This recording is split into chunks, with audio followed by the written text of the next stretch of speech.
असम में डेंगू के मामले पैर पसारते जा रहे हैं। इस महीने की शुरुआत में अब तक राज्य में 551 मामले दर्ज किए गए। डेंगू के सबसे प्रभावित जिलों में कार्बी आंगलोंग का नाम सबसे पहले आ रहा है, जहां मरीजों की संख्या पिछले कुछ दिनों में 478 तक पहुंच गई है। वहीं कामरूप मेट्रो 29 मामलों के साथ दूसरे नंबर पर है। डेंगू के मामले बढ़ने के साथ ही स्वास्थ्य विभाग की चिंताएं और जिम्मेदारियां बढ़ गई हैं। घर घर जाकर लोगों के ब्लड टेस्ट की व्यवस्था की जा रही है।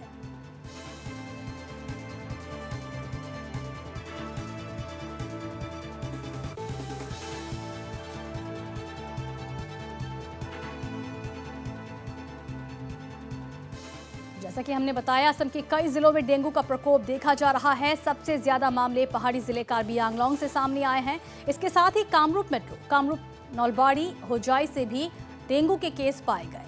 डेंगू से निपटने के लिए बराक घाटी में तैयारियां कैसी है, इसे लेकर यहां के सबसे बड़े अस्पताल सिलचर मेडिकल कॉलेज अस्पताल के प्रिंसिपल सह मुख्य अधीक्षक प्रोफेसर बाबुल कुमार बेजबरुआ से हमारे सहयोगी विक्रम सरकार ने खास बात की। इस बातचीत में उन्होंने बताया कि फिलहाल बराक घाटी में डेंगू के केस सामने नहीं आए हैं, लेकिन इससे निपटने के लिए तैयारी पूरी है। और क्या कुछ कहा उन्होंने, आइए सुनते हैं। Whatever our past experiences shows, whatever diseases prevails in other district, it comes 1 month or 2 months later to Barak Valley. But there is a high possibility that the dengue may come to this Barak Valley also. Already few incidences are being reported, not in Silchar Medical College, outside Silchar Medical College few cases are being reported. So we have alerted the department concerned. Yesterday I visited medicine department. I talked to them, sat together to plan accordingly. We have prepared a line list, and accordingly they are being asked to submit the daily report every evening, so that we can take action accordingly. We are keeping prepared, and one block is being kept ready for this type of emergency situations, and we always ready. The morning hours, this mosquito basically bite, and what is being told that below knee area is mainly vulnerable part, and that's why I request people to wear the long pant or just covering the legs, so that in the area where the more this source of these mosquitoes, that area may be prevented.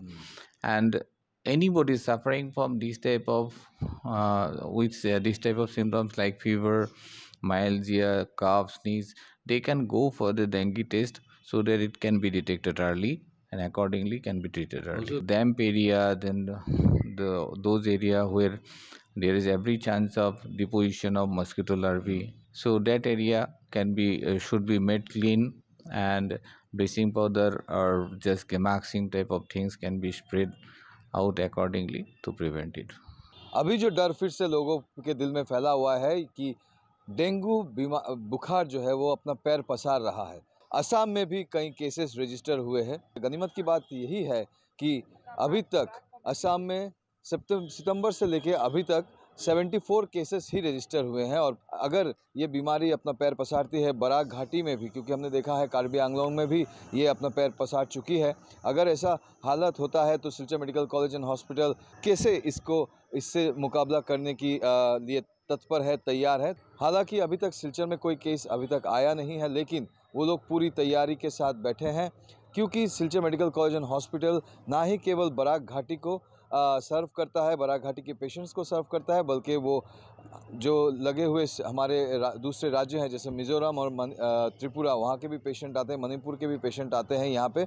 उनके लिए भी उनकी department में उन्होंने meeting की है, उनकी पूरी जांच पड़ताल होगी। और ये भी उन्होंने कहा है कि लोग भी सावधानी बरते, साफ़ सफाई रखें, सावधानी बरते, और जो फुल स्लीव के शर्ट्स हैं या पैंट हैं वो पहने और अपने आप को बचाए रखें। और जब भी कभी सिम्टम्स समझ में आती हो तो तुरंत डॉक्टर के पास जाए, सलाह लें और ट्रीटमेंट चालू करें। आप देख रहे थे North East live. Video journalist Nirmal Malakar के साथ में विक्रम सरकार, सिलचर से।